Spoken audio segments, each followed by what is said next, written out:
Hi, and welcome to our Narcissistic Codependent Society. The whole world is financially in debt at the moment, but we see this as a mirror of our deeper emotional indebtedness. Emotional debt is created in a narcissistic codependent society. The narcissistic pattern is to seduce or sell the other person, but then keep taking even when they have nothing left to give in return. We see this quite often in our society that worships celebrities, and we are expected to give these celebrities all of our time and attention and interest, even when these celebrities don't even really know us, and what they give in return is really pretty questionable in that sort of give and take arrangement. So this kind of arrangement where you just do something to seduce the other person and create an initial connection, but then keep taking and expecting to be idolized even when you really don't have anything to give in return, obviously creates an emotional debt. That's right, Kim, and the codependent pattern is to keep giving even when the other person obviously doesn't have anything to give in return. Similar but quite different. A codependent person is the kind of person who wants to keep building up this kind of emotional debt. That you didn't necessarily really ask for? That's right, but it all comes crashing down quite badly because it's not really a sustainable model. Both patterns are about forcing a connection that's not really natural and it's not really free-flowing. Today we're going to talk about narcissism and porn, two subjects that are often in the media but rarely discussed together. Is there a link? Steve, I know you think that there is. There's lots of links actually, Kim. The best place to start thinking about this is in the classical sense of narcissism. Everybody knows the story. Narcissus was cursed to fall in love with his own reflection. And that reflection was something that he fell in love with and eventually perished viewing in the pond. But why did that happen? That happened for a very good reason. Before he was cursed and before he was looking at himself in the pond, he had a lot of admirers, but he would never really connect in any genuine level with anybody in his town or village or wherever you want to. In the story. And Narcissus was someone who was trying to gain adoration from as many people as possible, but he wasn't giving anything back in return, so it was an unequal exchange. It got to the point where there were so many unhappy people that the curse stepped in when he was cursed to fall in love with his own reflection. So what does that tell us about porn? It's very similar because the reflection is something two-dimensional and porn is something very two-dimensional as well. And it becomes something that we can't pull ourselves away from. It's addictive, but it's not nourishing. So it eventually destroys us. And for men, I think it's really important we keep talking about this because porn doesn't offer anything in return. It is a two-dimensional experience that doesn't allow for growth because, number one, porn competes with the people around you. It takes a lot of time away from the things that you have to do in your life, the other people in your life. It doesn't help you become a better person or become a better negotiator, become a better communicator. It doesn't give you anything, really. And so there's a danger there.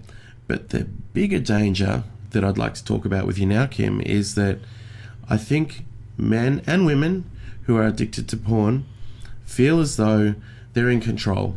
And they feel that they can dominate the experience by being in control, by being the king, by being the emperor, by being a god perhaps. Someone who can pick and choose any kind of experience they want. And that's quite an unnatural experience, and it creates quite unnatural people. People that can be overweight and disgusting, don't take care of themselves, don't attempt to try and engage in community anymore because they just feel like they have porn at their disposal. So they feel very powerful in that scenario where porn's available to them. So I think, Kim, that there's multi levels of dangers there. But that power is the one that we will need to talk about with narcissism, because somebody who's narcissistic is very obsessed with power. And with fantasies of delusion and fantasies of grandeur, which I guess is really exactly what porn is offering in that danger area. I mean, it's giving the illusion that you can pick and choose any sexual partner that you want from all these amazingly beautiful women and men, where really, just like the reflection in the pond that Narcissus fell in love with in the story, it's just a two-dimensional reflection. It can't offer them love in return. It's actually, in its very nature, a cold and not really natural experience. But this is not moralistic. This is coming from an emotional perspective. So porn also, Kim, becomes an obsession, just like it did with Narcissus in the story. It becomes an obsession where there is very little growth happening, and on a personal level. And that's one of the things that's so important. On a personal level, we need to be able to have other people in our lives who can reflect back our behavior to us. I'm very lucky. Kim and I have been together for 24 years now.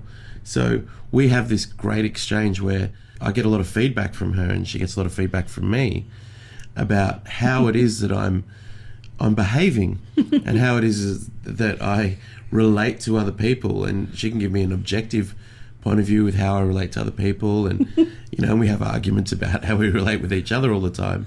But that two-way exchange gives us that fertile ground to grow and become better people, where porn is the almost exact opposite. It's an abyss. There's nowhere for us to go with it.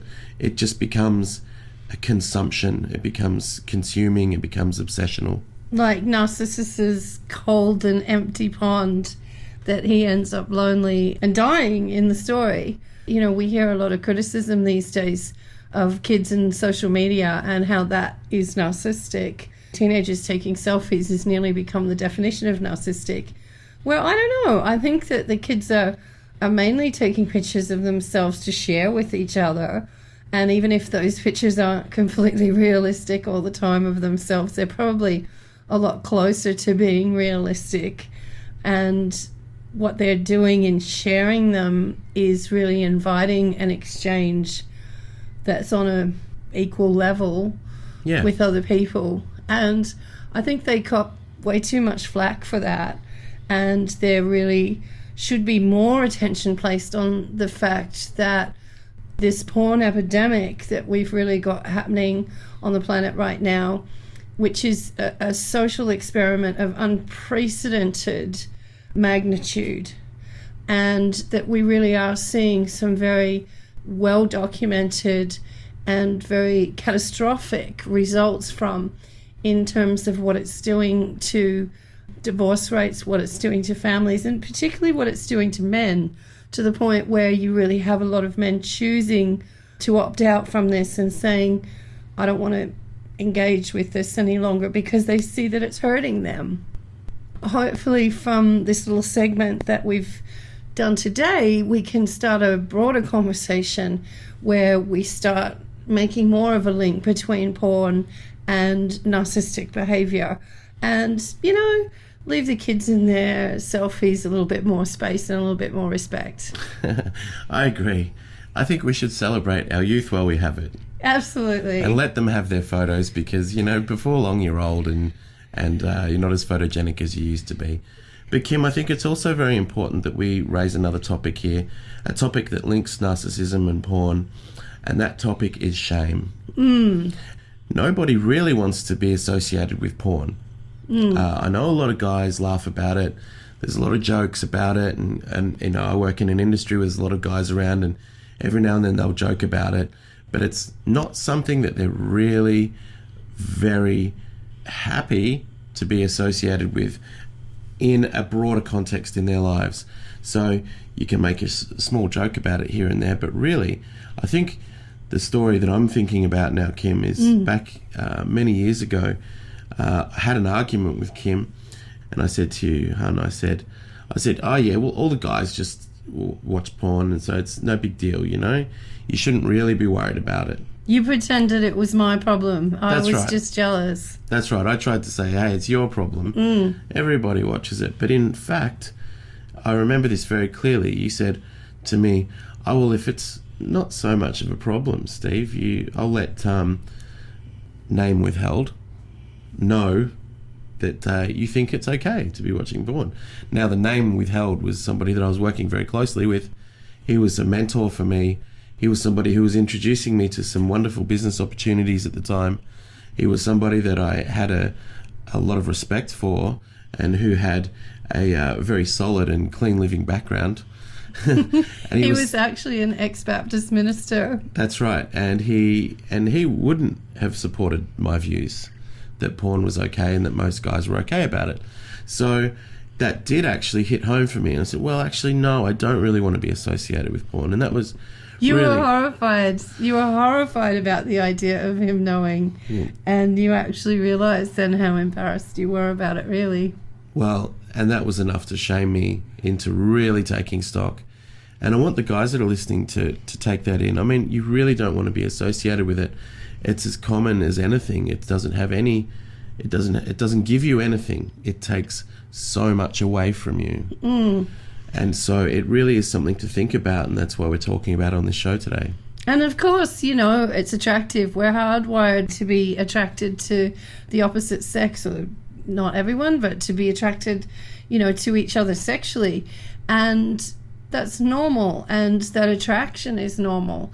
But just in the same way that, you know, we'd like to eat chocolate cake or, you know, ice cream all the time, and it's really not a good idea. I think it's really worth talking about these dangers, because while we know that the chocolate cake and the ice cream might make us overweight, there's not enough people talking about the dangers of porn and the dangers of it leading to very real emotional patterns of dysfunction that now have become so prevalent in our society, and really, in our opinion, are causing most of the chaos and most of the destruction and most of the inequality and most of the violence that we see happening on the planet. And we really have to work to change this on every level. And this is just one of the places where we can look at it and begin to start. Because what kind of connection do we want to form with people? Do we want to learn to form connections with people that are easy and are flowing and are based on mutual attraction and mutual interest, relationships that are three-dimensional and include an emotional richness to them and depth to them, that include all of our senses and also include our emotional senses. And this is what I think we all are really longing for. We're longing to be known, and we're longing to be loved, and we're longing to be held. And a deep and committed sexual relationship is something that doesn't necessarily get boring over time, as I think the media and people have really portrayed it to be. Of course it changes. Of course, as you have children and they grow up, and as you get older, sex isn't the same as it was. And I think our needs change as we get older as well, and what we're looking for from it.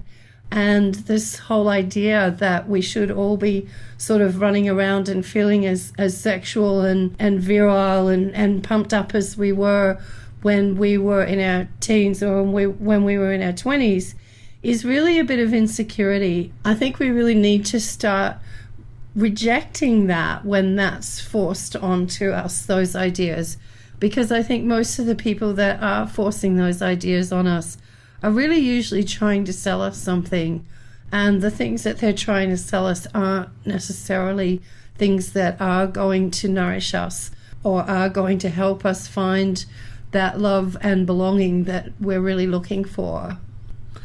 The marketing world really do have a lot to answer for, because they drive a lot of our insecurities. But if we really stop and take stock, we really do know that having that strong connection with the person that we love will over time build into something that is so beneficial for us.